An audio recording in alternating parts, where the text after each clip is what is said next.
The African Games were going on, and I was walking around in this university. And as I crossed over to the taxi side, I met a man, a very young guy. And in my mind, I'm looking at him and I don't think so much about him. He says Stone, and then we have a conversation. And this young man turns out to be one of the major brains behind the African Games. I'm talking about Wonder Mandel. Wonder, how are you doing? Bro, I'm doing Do we great. dap up? Do we dap up? I think like a handshake. Cool. Yeah. Okay. Yeah, man. Look, this. Okay. Yeah, man. So how are you doing? What's going on? How are you doing right now? I know that the African Games just finished a couple of days ago, and your eyes don't look like you've rested. Yeah, the games finished a couple of days ago, I think a week ago. And there's no rest because this is a time where you put all your reports together, you put all your documents together for submission. So we are just rounding up the games before we start the major report to the African Union. So Now, it's there's a major thing I want to talk about because we had some conversations and you were talking about your background. Yeah. And the fact that I said something about you served your way to greatness. Yeah.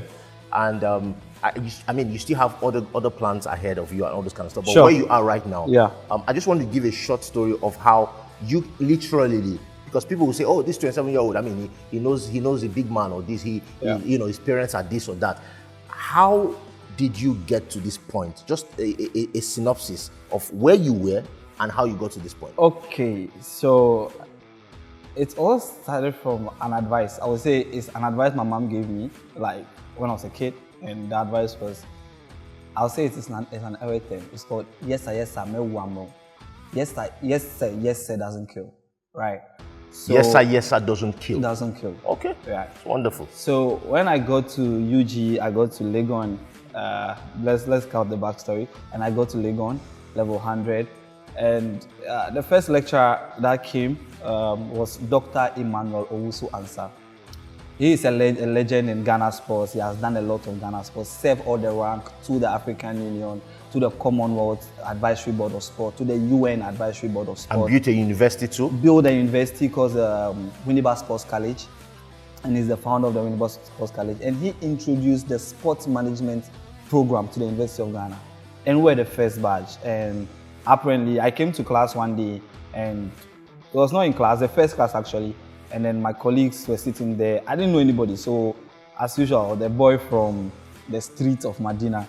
So I walk in, I say, hey, it's I want you to describe that streets of Medina because it's not that I want you to talk about the streets, but Okay. there was a picture that we saw on your phone. Yeah. That the first thing I said was, "This looks like poverty." Yeah. Now, this is not somebody that is big. It's not. You don't have flesh at this point. Yeah. You're a tiny, slim guy coming into a class, Yeah. and so this is not you right now, right? Okay. So yeah, despite I had a rough upbringing, but it's like I have a dream. I have that goal of becoming a sports journalist when I was young. Yeah, so I started visiting studios at like class 2, class 3. I started going to studios because I've been phoning into sport programs. So And now you're in that class, and then what yeah, happens? so when I finished SHS and home was tight, so I just ran to Accra on the hustle, stay with some few friends and do what a guy has to do to survive. And then I had that dreams to go to school by all means. I was supposed to go 2014, I didn't go, and I came in 2015. So when I came to school, I know my mindset, I'm not the ordinary Ghanaian student. You are paying for yourself and you have to go back and work. So I walk into the class and there's a rule in the school that when it's 30 minutes and a lecturer is not in, you can walk out. So we waited in 30 minutes, the lecturer didn't come, and I told all my colleagues, everybody walk out. And you told yeah, your I told them, colleagues, introduce yourself. following the rule that's already They invested established. 30 minutes, introduce yourselves and walk out. So they introduced themselves and then everybody walked out, except one lady who stayed back. So Dr. Emmanuel Ansah came, because he was the former director of sports at UG. So when he went on retirement, then he opened the sports department to start nurturing people into sports management and then sport administration. Because there are other schools that are already doing physical education, sports science, but nobody was focusing on the industry aspect of sport. The sport law, the sports marketing, the legal aspect, the development aspect and all that. Nobody was focusing on administration. So when I came to the class and I sacked everybody, he came later and the lady told him, oh, there's this one young guy with Rasta sacked everybody from the class. And so the this time the Rasta is longer than... No, because that time was a bit short. It was tiny. It was coming. So the next class, the next class, and he came and he was like, after teaching, right? And it was, who closed the class the last time? Everybody, I have a class meeting. Everybody started pointing. I was at the back because I was scared. I knew what was going to happen. So everybody started pointing hands at me. Him. So, and he called me up front. The whole class started laughing. And I went up front. He looked at me head to toe with my tattered jeans, my cap to the back and everything. And he just told me something. From now onwards, you are the course rep of the class. Interesting. And that was it. So I packed his bags, went to his car, and he gave me an advice. I want you to start dressing and speaking in a way that when you are going for SRC president, nobody can compete against you. And that was a turning point for me. And you served this man for many years. Yeah, so from then I stopped seeing him as my lecturer. I started seeing him as a father that I never had. So I go to his house, clean, serve. I just want to learn. This was behind the scenes. No one was seeing you. No one was seeing this. I have some few friends that goes with me, but even when they go, they leave. And I stay. You didn't come out and announce to everyone that I'm doing this. No, you did this privately. Yes, I'll go. Papa, I want to come and wash your car. Papa, I want to come and weed the house. Papa, today I want to come around and come and initiative. Learn. Initiative. So I'll go and say, oh no, I have laborers and all that. So when I go, he's just teaching me. He's teaching me life, not even books then. Wow. He told me, you have to learn the basic principles of abundant living in life first before we go to books. So I was literally learning how to live abundantly and not how to make a living, but how to live. So through that, then he started sending me to conferences. I was literally like his PA, his conferences, because I was speaking a lot of conferences. We'll go there. Then from there, and under his mentorship, just going from place to place, learning. Books upon books. You can just send me a topic, write an article on this for me. It was a baby growing up, so he will correct it, nurture me, and all that, and give me books to read, conferences to attend, classes to attend, aside our regular sports classes and all that. And let me tell you, this one thing my colleagues don't know, right? When he's marking our script, because he was a lecturer, when he's marking our script, every line, every word I cancel is -5 for me. What? Yes. I'm not supposed to cancel anything. Wow. My colleagues are allowed to cancel. So he was stricter on you, even when you were serving, because he saw something in you. He was stricter on you in terms of raising you up. So then the number started reducing and we became 4 that wanted to learn under him. And one day he told us, I'm going to leave. But before I leave, I want someone to become more better than me. I want to hand over my legacy to someone that is much better than me. And at that particular point, either spirit or nature or whatever happened, I just knew that no, it's my time. It was not my turn, but I know it's my time. You knew in your heart that it's not my turn, because there was a TA that was working with him, and I was just a course rep.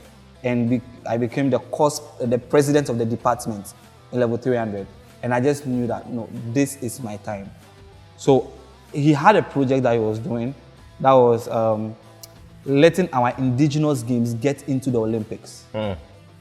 Because, we just had an African Games. Yes. How can we have let me even ask you that question before you get into this, because this is very important, because I said you were in charge of some things at the African Games.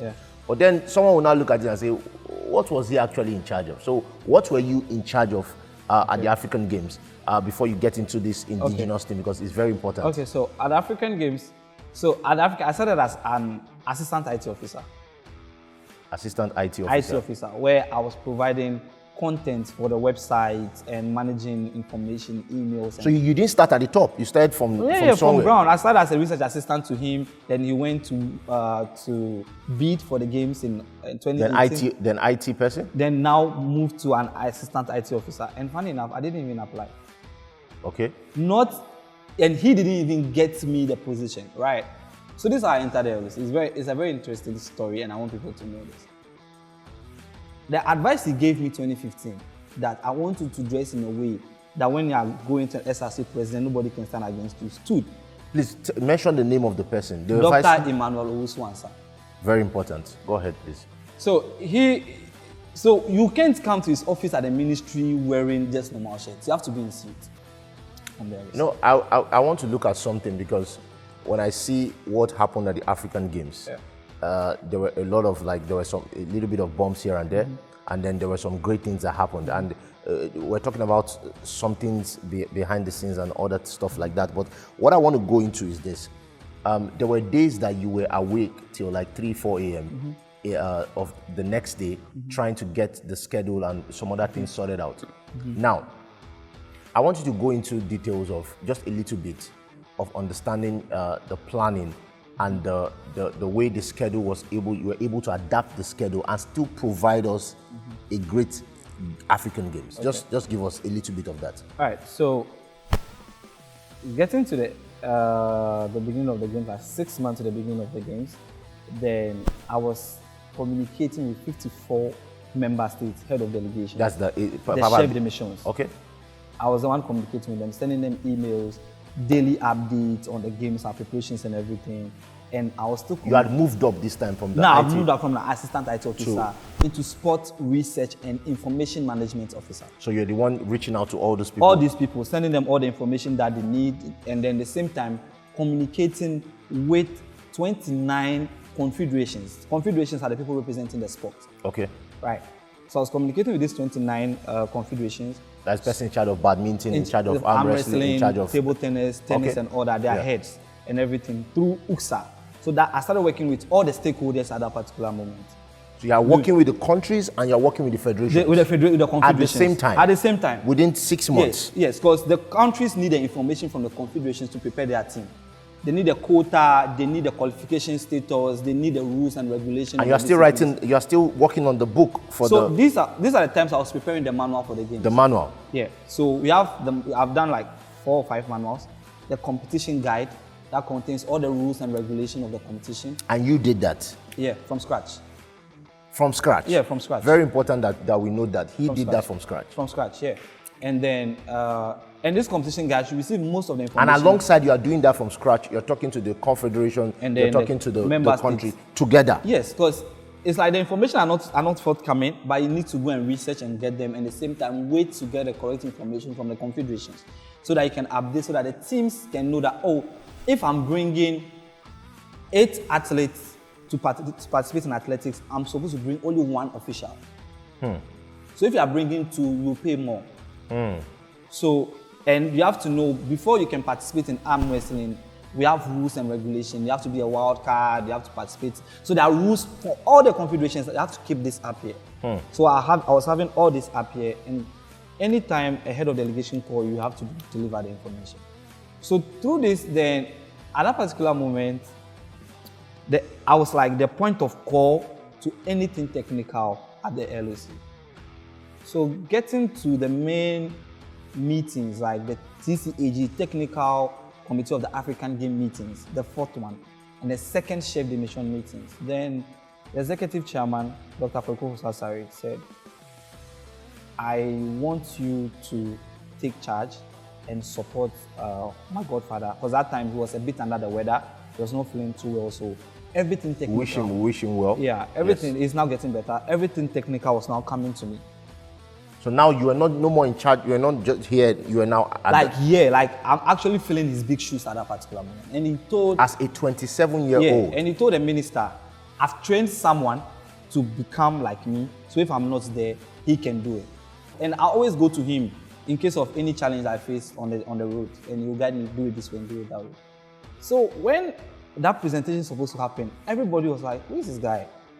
And all the AU, from the head of the African Union Sports Council to the AUC, to the heads of all the African Union regions, they were sitting down, and I was supposed to make the final technical presentation. This is in front of the big bosses, in front of the people stakeholders of the games, in front of ANOCA, that's the Association of National Olympic Committee of Africa, and then AASC, Association of African Sports Confederations, and then the AU. And you are the one presenting? On the technical, and that's the most anticipated presentation. So I got there, and first of all, when I started doing the presentation at home, I answered every question I know that they are going to ask me. It was all answered in the presentation. So when I was done with the presentation, every committee that presented, they asked questions, like back-to-back questions. But when I was done with the presentation, it was all applause. I saw that video where they were standing and they were giving you... Yeah, it was all applause. And that was for you? Yeah, that was where I actually cried behind the stage, like where I cried, because this was a guy coming from behind, you know. Many years of hard work, many years of service, many years of, discipline and all of that. I was just shedding tears, and no one asked me a question. Everybody was big comments after the other. So one of the people said something. The AU chairperson, Ambassador Minata, she said something. This is the legacy of the African Games. And this is a dream of all Africans, to train people to fill in our shoes when we are gone. And that was it. So from there, then say, hey, so you're now the technical lead. I remember the first night, that night we met, I was telling you that when you look at this kind of thing, in many places, they won't give a 27-year-old guy to manage this kind of sensitive situations. Sure. But the way you were able to get it done, and I want you to talk about something very important, because there's something you mentioned that first night we met, the importance of a great team. Yeah. Because as much as you're very gifted, and I've seen it, and you've learned under one of the best people in Ghana, and you have this experience and discipline and all of that kind of stuff, which is needed to progress. Sure. Now talk about the technical aspect of this, and how many people came in, and how you're able to manage the team and ensure that everything went well, even when there were hitches. Okay, so when I was given the task as a technical lead, the executive chairman was on me, because I told him I can only work with one person on this project. They recommended people. And I said, I know someone that can handle this as me. And who was it? And it's called Emmanuel. It's also called another Emmanuel. That's the person that was with you in school? Or? It was with me in school throughout the journey and everything. So this is someone that you know? I know that when I'm gone to sleep, you know he can deliver. I know he can deliver. And I said, this was the guy that was awake with you till 3 a.m., 4 a.m. Yeah, so I brought in Emmanuel, and I brought in Oscar, and I brought in another lady that came in, and I brought in Ella. We're 3, and then we started. So first of all, we started putting out the general schedule for the games. We did a general schedule per day for the games, and we sent it. Now this is how it works. The general schedule is just giving, today there'll be badminton, mixed doubles. Now, during the tournament, now badminton will be going to do their technical meeting. In the technical meeting, they'll do their draw. And the draw is when you see Ghana playing Nigeria and all that, and that one goes deep into the night. It can take them 4 hours, 5 hours, and they start in the evening to finish the draw. Now, the stature of how the draw is done, if you're not a technical person like me, you won't really understand it. Now, I will take it and call the team, call Ima, call Oscar, and few volunteers, Timothy, and the rest. We'll sit down, have our big screen, and break down the draw, and prepare it into fixtures, schedules, according to the day's time and venue. Now, when we are done with badminton, we are now waiting for table tennis. They are draw, and we'll finish. We'll go and pick the documents, come back, project it, and do that. This can take us to like 5 a.m. And this is the schedule for that day? For that day. It can take us because at that particular time, we are doing the schedule for broadcasting. And now I want to ask you a question at that point. All right. Now, somebody will sit back, sipping coffee, eating a bread in their house or croissant or whatever, and say, why is it that you did not come up with this schedule? Just sit down with the glasses and say, why didn't you come up with this schedule 2 months to the time? Yes, so we have something called a general schedule. The Confederation sends that even 6 months to the time. And when you get onto the grounds, a lot of factors affect their Please tell us those factors, a little bit, not many. Okay, a little bit like teams pulling out, a little bit stuff like the number of teams that are supposed to be in a group are not up to L, the number has increased. and they have to now change the schedule. And now we have individual sports. In individual sports, we have to do draw. Individual sports, you can't do the schedule before the tournament. To do the schedule during the tournament. So it's a draw that, for instance, a game like arm wrestling, you come and do the technical meeting and do the weighing. So after the weighing, you know the various categories. After various categories, now I'll give the confederations entries. So I provide a sport analysis data for each confederation on the number of people that have been registered into the accreditation system. Big shout out to Samuel Colley. He has made this one very easy for me because this would have been difficult if you should have just used manual, but he has created a system that was very smooth that when I just get the data. Who is Samuel Colley again? Samuel Colley is the IT consultant to the games. He handles accreditation. He was the accreditation manager and everything IT was Samuel That's the person Colley. you said made the games that He at made the right time and did. And he did made what he was everything supposed from website to accreditation. We deployed. He's one person that actually told me one day, you're an architect, don't be a mason. Because he wants me to sit back, because the kind of things I was doing, he realized it was too big that I should just sit down and direct people. And then get the right team. And I said, Sam, I get the right team, but with the way we are running right now, you yourself, you are not even an architect. You are more than an architect, but you're not working like a mason, because the two of us are sleeping in the office till like 5 a.m. together. So why do you expect me to be a mason? No. We are doing this together as an architect and at the same time a mason. Now, you talked about something because, we look at critically at this. And we talk about the fact that there was some problems that happened with pulling out. And the way it was covered here and there. Now, when we went for the press conference and then you look at the hockey and look at what the president said and all this kind of stuff, did that impact the schedule? Did that impact the games? And how were you able to recover? Okay, so let me show you on hockey, right? The schedule that we do is not just even for the general public. The schedule that I'm supposed to provide is very delicate that it goes to broadcast. That's the number one thing, right? A broadcasting company for the games. It goes to transport. Because they're showing it on TV? Yeah, and it goes to the games management system people, that's ATOS, for the result and timing for and transport scoring. Because they're going to pick up people, the athletes. accommodation and medical and all the other portfolios. So a little change in schedules and fixtures affect everything. But bear in mind, these schedules, the change can come like 2 hours to the game. And people are just there, oh no, why does it change? And I said, calm down. It's not me, it's not us, it's from the confederation. So the hockey thing, hockey was supposed to start on the 10th of March. They changed it into 15th. They changed it into 17th. And on the 16th, South Africa said, I'm pulling out. And this was because the pitch was not a delay in the airlifting of the hockey mat, the hockey tape to be laid there. I understand South Africa's point, and I understand the point that they didn't do well by not communicating to the African Hockey Federation. There were 2 points by two. By two different places. Yes. So with this like this, now South Africa pull out. By that time, I've communicated a schedule involving South Africa.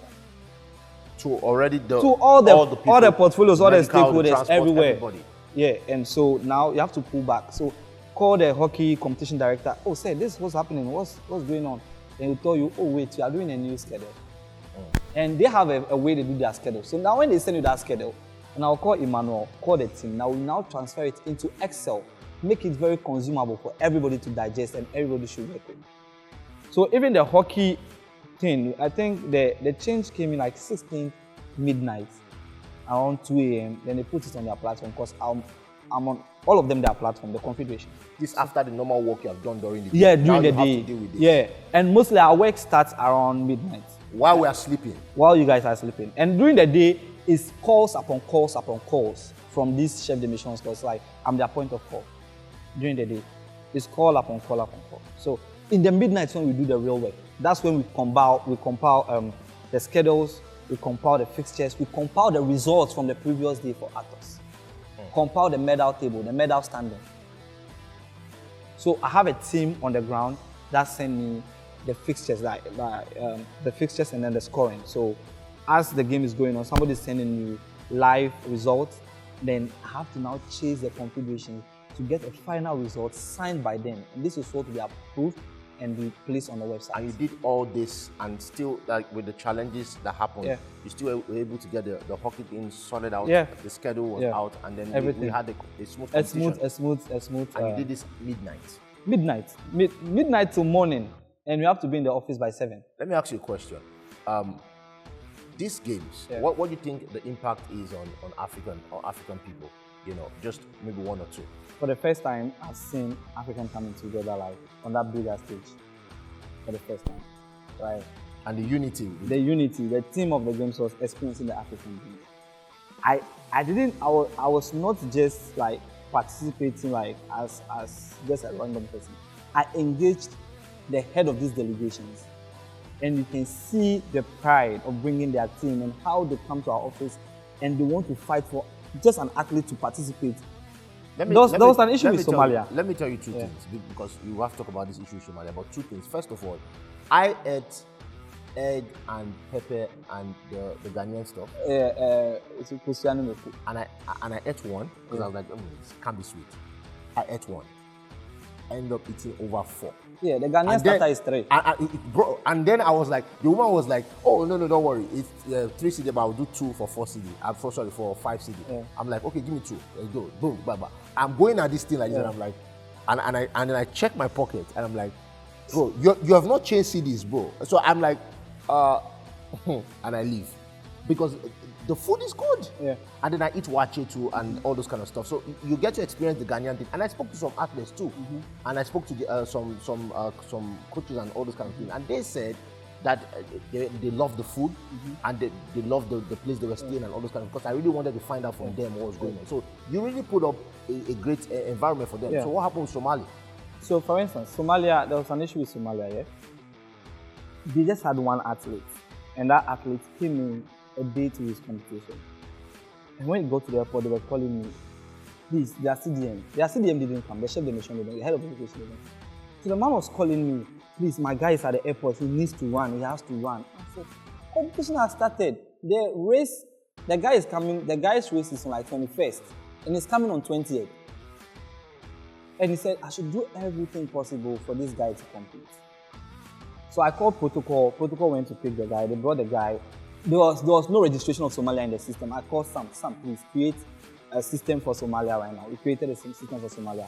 I got my guys in the office to register the guy into the system. And I was coaching the guy. The race you are coming to compete in, this is a race for the East Africans, like Kenya, Ethiopia. It's coming to ride around 1,500, I think. 5,000. It was coming to ride 5,000, around 5,000. And this race is for Ethiopia, Kenya, Malawi, Uganda. East Africans own this. And you want to, and I said, well. So then the chef de mission of Ghana called me and said, Wanda, can you help this guy to participate? And I said, I can get him into the system, but it's now left with athletics to allow him to participate. So, through my servitude, one thing I said, I always told you, yes sir doesn't care. So I did that to all the big men in the game. So Mr. Bawa Husseini, the president of Ghana Athletics, I called him and I said, boss, I have an issue. I need this help. This is a guy, he's the only one from Somalia. He came down himself to compete. 5,000, please, I want you to help him. He said, oh, if it's me that I want that to be done, he will do it. Yeah, so he said, if I can register him to our system, he can talk to the technical director of athletics to allow him to participate. But that is not supposed to be done. You're supposed to be part of the technical meeting on the 17th so that you will have your batch number to participate.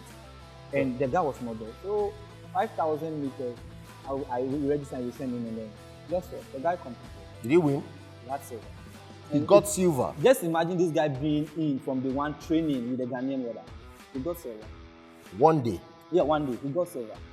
Imagine if he had said he had a couple of more days. Yeah, he got silver. Now, and this was my joy of the games, like able to let Africa come together and experience that dream of league, and at the same time, people experiencing real love. That, because, for instance, Mali, no light, Chad, no internet. And they came, they went to the park. When they came, we registered over 200 contingents of Mali in our office ourselves. Because they don't have internet, they don't have lights. So they brought their passport, hard copy passports in the office. We registered them till like 2 a.m., 3 a.m., and their head of the location was with us. And he was asking us, how do you have energy to do this? He just loved the I was going to ask about the internet thing because that was a major thing that happened in Ghana and some also Chad. other African countries. The whole thing was a major hit. But from what you're saying now, you guys were able to handle it manually. Yeah, manually. Even with Chad like this have no internet. And the chef de mission is my group. Before they said, this have like over 60 actors and then they don't have accreditation anymore. I said, just bring them and register everybody into the system. And guess what? He gave me a Prada shirt. And that's the shirt I wore on the opening ceremony. You know, I want to look at something because one of the things I want to ask you is this. I want you to talk about arm wrestling because to me, and I don't think I'm being partial, but to me, arm wrestling was the best sport at this African Games in Ghana. The organization, the professionalism, and everything that happened. To me, it was the best. Someone else might say something else, but to me, it was the best because I followed over 15 sports. Now, was this the inaugural, competition of arm wrestling in African Games? And what do you think about it so far? Big shout outs to Mr. Barrister Charles Osei-Asibi, President of African Arm Wrestling. That man is a genius. He's a big genius. So arm wrestling was just supposed to be a demonstration sport. It's just supposed to be a sport that we just do and just do that. And he was very happy that arm wrestling was added for the first time to be a demonstration sport. And I said, sir, we can push this. I work with him, and he's like a mentor to me. He's one of the people that see what I do and they value what I do, and he put work on what I do. Among everybody, Mr. Charles Osei-Asibi. He's the only one that went to Dr. Emmanuel Usman and said, I want to take your son away from you. And I started working with him. So the whole plan of arm wrestling, he didn't settle for less. So before the games, he organized the 12th edition of the African Arm Wrestling Championship in Ghana. And he brought over 10 countries to participate. Then from there, the venue for arm wrestling, he said, no, he wants to pay for his own venue. And later on, the ministry refunded him. I heard something about payment from his pocket. From his pocket. The man is very committed. Yeah, and that's one thing I'm expecting from every leader in sport or everybody that wants to invest into sport. Sport is not just about playing, it's a whole investment. And it will reap off later. Like, you get the benefit. You have to put in your own. You have to put in your own before you get it. Like a new sport like arm wrestling. Oh, nobody. In Ghana right now, I'll say arm wrestling is number 1 to football. With the investment and how it's being played across Ghana. What's that name again? Asoka? Asoka, right? Guy? The investment in Asoka alone is even crazy. How that man and the strategy. He's so popular right now. Yeah, Asoka is very popular. Just on arm wrestling. These people are the people that are just walking around like on the regular, and this man picked them, trained them, housed them. Even he didn't camp them with the main team. He had a special, with his own funds. Yeah, he had a special campaign for some of them. Arm wrestling. This is a Ghanaian. A Ghanaian. He's a Charles, and he's now the vice president of the world arm wrestling body. He's now the vice president of the world arm wrestling. Because when you see what the man has done, you have to give him props. And he said he promised Ghanaians, I'm going to win 30 medals, and he came out with 41. He came out what? 41 medals for Ghana. You know, that's how strategic he was, and it was because something strategic planning. He did that, and he implemented each step. And one thing I want to say that he did is never in a day that he looked down on my efficacy or capabilities.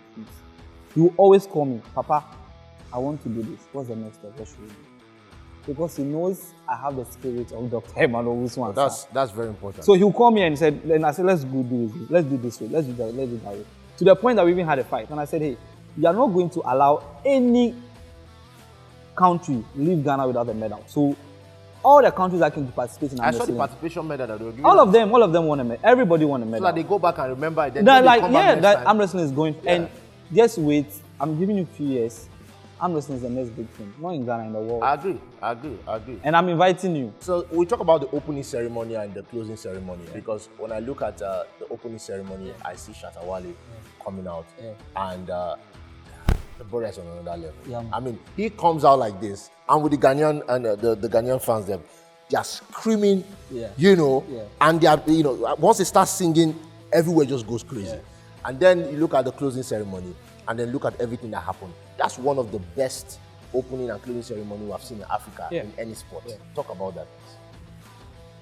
Shout out to Vivendi. They are the commander and the opening closing ceremony, and then Mr. Rex Bobe, the deputy chief of the officer. It was detailed. Every second was accounted for. Very detailed. And these people, they rehearsed, like, they started setting up for the opening ceremony on 22nd of February. That's when they started doing the second. The opening ceremony that you guys watched, it was done twice. I'm not saying rehearsal. It was done twice, like full costume, lights, everything was done twice. We watched it twice before the main opening ceremony. That's how prepared and detailed the people were. And Shatta Wale, I'm a big fan of Shatta Wale. He's a legend here. Yeah, more than legend. That's my king. You understand? That's one of my mentors. Shatta Wale is like someone that I listen to when I'm down. When he talks, people listen. Yeah, you have to listen. You have to listen. He's done it for many years. He has done it. He has the experience. And when he speaks, you doubt, we don't really celebrate what we have until he's gone, and that's what Shatta Wale is going to be. But he gracing the African Games opening ceremony. I heard people talking about, oh, you should have done more minutes. No, he's the opening act. He has a statement. He's a legend. He can do 2 minutes and go. No, 2 minutes, and we just need his appearance. Of course, to grace he's a legend. The stage. And he coming was like, I was not expecting him, and it was a tough one getting him. And he said, "I'll do this for my country." He did it. And then the dancers that were changing, I mean, Keno and stuff, the kind of things that were happening. It was well rehearsed, well planned, well detailed. Like, the show was 2 hours 42 minutes with 56 seconds, and it was every second. So if you are in the main perimeter, there was a timing to the stage is there. You'll be seeing it. So even Shatta Wale knows the time: 4 minutes, 3 minutes, 59 seconds. They are done. Everything. There's nothing like saying more extra word. It's detailed. I've talked about your amazing personality in terms of where you started from. You started, from almost nothing. Yeah. You had to build your way up. You had to be serving, and you had to grow and grow and grow and learn, and then to this level that you are. And then we talked about the hard work, sleepless night and all of that kind of stuff. But I want to go into some other things that I'm sure that the audience will want to know. Okay. Now, this is just a couple of questions that might not be... All right. I don't know why you're laughing. But this is just a couple of questions. No, see, this is... I'm not trying to put you in trouble, but maybe I'm trying to. But this is just... With the football community, I'm trying to put you in trouble, maybe. Purposely. All right, but aside that, the rest of them are simple questions. Okay. So let's start. Messi or Ronaldo? Ronaldo. I love hard work over talent. 100. Nice. Mbappe or Haaland? I'll go for Mbappe. End the interview. No. Why? No, I'm joking. I'm joking. No, why would you pick Mbappe? No, see, okay, track records. You just spoke about my track record. He has been in the Farmers League. Let's leave that. No, you can talk about the Farmers League, but you can talk about his work. The greatest sport aside Champions League is the World Cup. This guy won the treble. No, this guy carried France at his back at the World Cup. But he won the treble. We're talking about Champions League, Premier League. Feed me, let me score. Feed me, let me tap in. Feed me, let me tap in. Like, yo. Aguero had KDB. No, you're supposed to do Osimhen and Haaland, not Mbappe and Haaland, bro. Van Dijk or Saliba? Van Dijk, I'll go for Van Dijk. This is blasphemy. This guy you're just blaspheming throughout this thing. The only question you got right is the first question. No, because do you know why I get the first one right? Because if I say Messi, you say blasphemy. It's blasphemy. But yes, but it's Ronaldo. But how do you pick Van Dijk over Saliba? I want to know your thought process. Okay. I'm talking about this season. This season, I would say I've not. Okay, this one thing about me here. I can't run somebody down because of a season. I see your input where you are not focusing. I look at the minute investment. That's why I. So how many years are you looking at from that institution now? You're looking at 2019. Since 2019 when Van Dijk has been in this game. But Saliba was not at that level at that point. I'm talking about 2 years. From 2 years now, Saliba is there. We are talking about legends. We're talking about people that have contributed their quota to the game. I'm sure Saliba would even pick Van Dijk before him. Of course, but Saliba is better right now. Yes, right now. So you also agreed, yes, okay. Fine. Hazard, Salah. Hazard, Salah. Oh, this is crazy. If he says the wrong thing, I'm walking off this thing. I'm walking out of here if he says the wrong thing. No. It's my opinion. What? No, I don't care. If I'm walking out of here, what? Salah has failed you. Salah. Good. That's good. That's good. That's wonderful. The other guy just runs around and dribbles and does he runs around and just runs around. Salah Spade is the king. Can you cook? Can I cook? Yes, I can prepare bread and egg. I'm sorry for disappointing As you. Ghanaians, you say masa. Oh, no. But See, there's one thing I always say, yeah. Bread and egg is it food? I can't cook. I can't. Do you know one thing I love about you? Yeah. You've mastered the art of paying attention to what people are not paying attention to, right? And that's what has made you unique. What's that giving me compliments? Me, I can put a bet on it. $1,000. Come to my house. Let's set kitchen. Let's prepare bread and egg. And I've mastered that art. I'm going to collect your girl. What lie?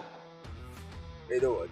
I'll give you respect for that. Bread and eggs one of the No, best. not like normally, like not the one you buy on the roadside. This is professional. Oh no, I have like 26 recipes to bread and egg. 26. I'm still exploring.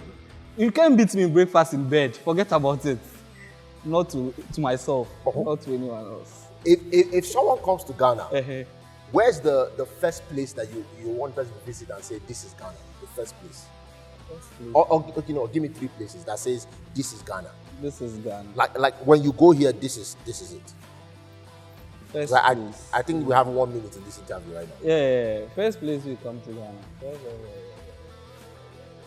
Okay. First place to visit. Give me 3 places. Yeah. Have you been to Nima? Don't be asking me these questions. Yeah, They're so talking to people that go to visit. You came to Ghana, so I'm just asking. I'm a Ghanaian now. I'm a so Nigerian first place Ghanaian. I'd like you to go when it comes to Ghana is visit Nima.